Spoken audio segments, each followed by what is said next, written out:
This is the VOA Special English Agriculture Report. What can you do with earthworms? Some people use the creepy crawlers to catch fish, but others put worms to work making compost. Compost looks and feels like good soil. Gardeners and farmers add it to soil to make plants grow better. You can make compost from food waste at home with or without the help of worms. How the worms help is by first eating and processing the food. It comes out the other end of the worm as rich compost. Kim Gable from the University of Florida Extension Service in Key West says worms known as red wigglers are the best varieties to use.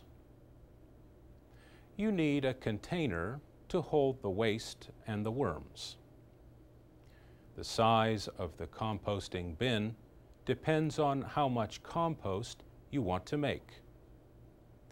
You need about 1 kilogram of worms for each half a kilogram of daily food waste that you add.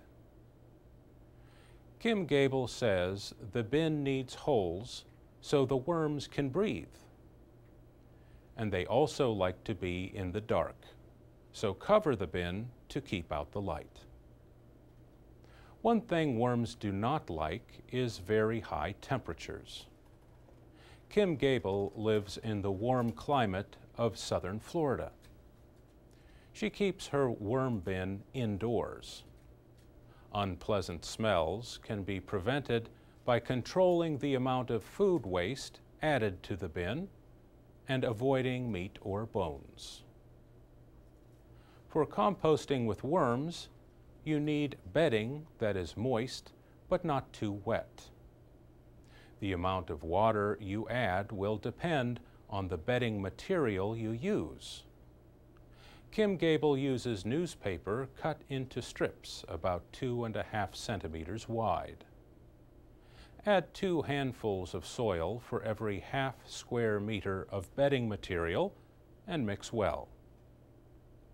Spread the worms over the bedding.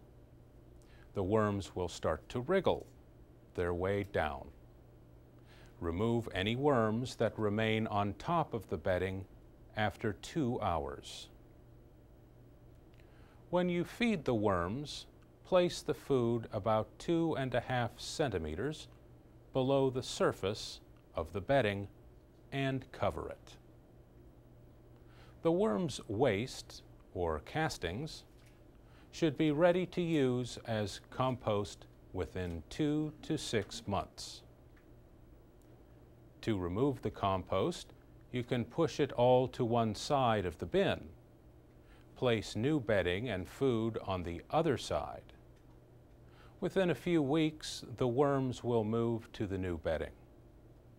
Now you can remove the compost and fill the empty space with new bedding.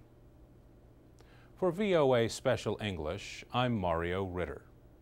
For more gardening advice, and for more programs and activities for English learners, go to voaspecialenglish.com.